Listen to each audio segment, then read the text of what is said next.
안녕하세요, 화산입니다. 오늘은 오줌 소태와 당뇨 치료에 좋은 배롱나무에 대해서 알아보겠습니다. 배롱나무는 지역에 따라서는 나무 백일홍이라고 부르기도 하고, 충청도에서는 백일홍나무를 간지럼나무, 제주에서는 저금타는 낭이라고 합니다. 일반적으로 나무에서 꽃이 피는 식물들은 화무십일홍이라고 하여 10여일 정도 꽃이 피고 지게 되는데, 배롱나무는 100일 동안 꽃이 핀다 하여 백일홍나무라고도 흔히들 부릅니다. 특히 양지 바른 곳을 무척 좋아해서 빨리 성장하고 쉽게 키울 수 있는 장점이 있지만, 내한성이 매우 약해서 주로 중부이남에서 주로 많이 볼 수가 있습니다. 꽃은 양성화로서 7, 9월에 붉은색으로 피면서 개화기가 매우 길고, 꽃이 아름다워 공원이나 관상용으로 집에 많이 심기도 합니다.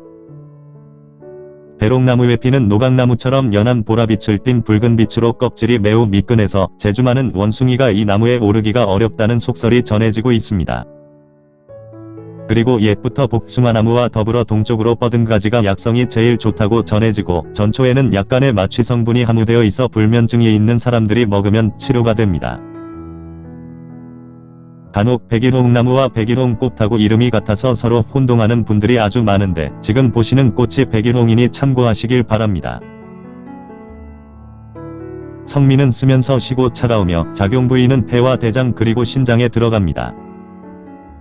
사람이 점점 늙어가게 되면 소변불통이 찾아와서 한참 동안을 탈탈 털어내야 하고, 갱년기 여성들은 기침만 해도 찔끔찔끔 흘러나와서 팬티를 적시게 되는데, 배롱나무는 이런 오줌소태의 특효제로 백발백중의 효과를 가져다 줍니다.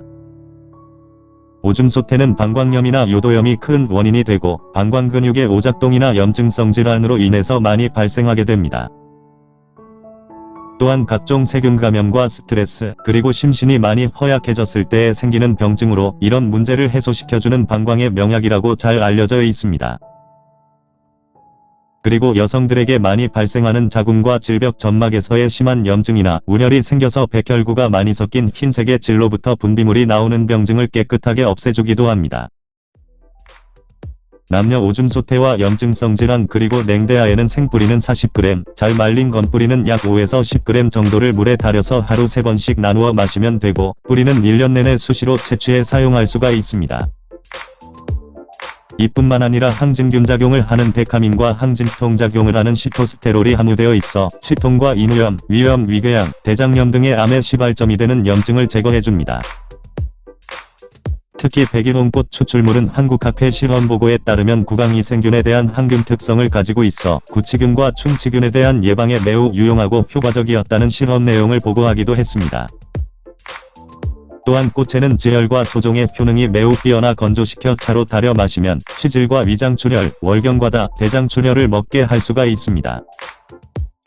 그리고 논문 자료에서 꽃의 추출물은 최근 가장 흔한 악성질환인 인간 폐암 세포주에 대한 세포사멸과 강한 성장 억제 효과가 있어서 천연 치료제 개발에 활용할 수 있다고 설명하기도 했습니다. 배롱나무 잎은 항균작용이 있어 습진과 외상출혈 타박상에 적용하고, 나무 껍질에는 흥분과 해열 작용이 있어 하루 4에서 12g을 물로 달여서 복용하면 됩니다.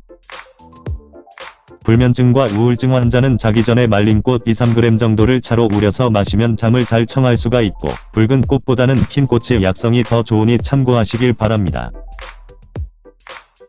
다음으로 단백뇨는 흔히 오랫동안 고혈압과 당뇨병이 있는 경우에 단백뇨가 발생할 수가 있습니다.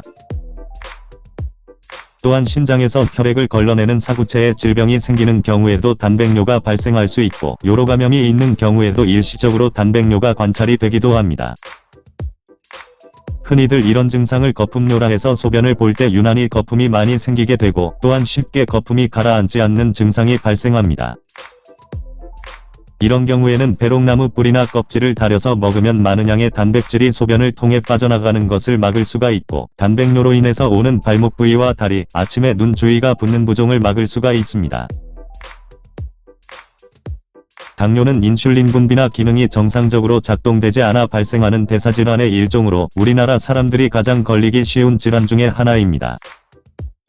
그리고 저혈당과 고혈당이 있지만 혈액 내 포도당의 농도가 높은 고혈당이 주로 문제가 되고, 당뇨는 당뇨 그 자체보다 합병증으로 이어질 수 있는 것이 무서운 점입니다. 당뇨에서 알도오스 환원효소는 당뇨에 관련된 것으로 당뇨병을 앓고 있는 환자는 이 효소에 의해서 망막증과 백내장, 말초신경장애 등의 합병증을 얻게 됩니다. 그래서 이 알도오스 환원효소를 억제할 수 있는 성분을 찾아야 당뇨병을 예방하거나 조절할 수 있습니다. 이런 이유 때문에 알도오스 환원효소 저해제를 찾기 위해서 현재 많은 분들의 노력이 이어지고 있는데 바로 배롱나무 근피 추출물에서 이 저해제를 찾을 수가 있습니다. 논문 실험에서는 배롱나무를 비롯해 석류나무와 머루 등의 41가지 식물 추출물을 통해서 당뇨 즉 알도오스 환원효소에 미치는 영향을 조사한 연구자료가 있습니다. 연구 내용은 이들 식물들은 전형적인 알도오스 환원효소 저해 활동이 무엇보다 강력했고 특히 백인홍 추출물이 이 중에서 제일 강력한 저해 능력을 보였다는 실험 내용을 전하기도 했습니다. 결과적으로 배롱나무는 당뇨합병증을 유발하는 알도오스 환원효소를 억제하였기 때문에 식후의 혈당 상승을 낮추거나 억제시키고 인슐린 분비를 개선시킬 수 있습니다. 배롱나무는 맛이 시고 성질은 자며 잎은 자미엽, 뿌리는 자미근이라 하고 줄기 껍질과 잎, 꽃, 뿌리 모든 전초를 약용으로 쓸 수가 있습니다. 여름과 가을철에 수피를 채취해서 햇볕에 말려 쓰면 되고 뿌리는 연중 채취가 가능합니다. 보통은 말린 약재는 10에서 20g을 물 1리터를 붓고 대추나 감초를 넣어 끓여 마시면 되고 꽃은 1회에 2-4g씩 200cc의 물에 달여서 복용하시면 됩니다. 또는 말린 약재를 가루로 빻아서 환제나 산제로 해서 먹을 수가 있고 외상을 입었을 때 상처에 뿌리거나 또는 생꽃을 직지어서 붙이기도 합니다. 저는 아직까지 고혈압이나 당뇨는 없지만 병은 자기 스스로 통제를 하고 관리를 잘해야 하기에 이런 약초를 알고 찾아 먹는 것은 본인 스스로의 몫이고 많은 노력이 필요하겠습니다. 배롱나무는 성질이 차고 어느 정도의 마취 성분이 있기 때문에 냉증이 아주 심한 사람과 임산부 그리고 성장기 어린이는 복용하지 않는 것이 좋습니다. 시청해 주셔서 감사합니다. 지금까지 화산이었습니다.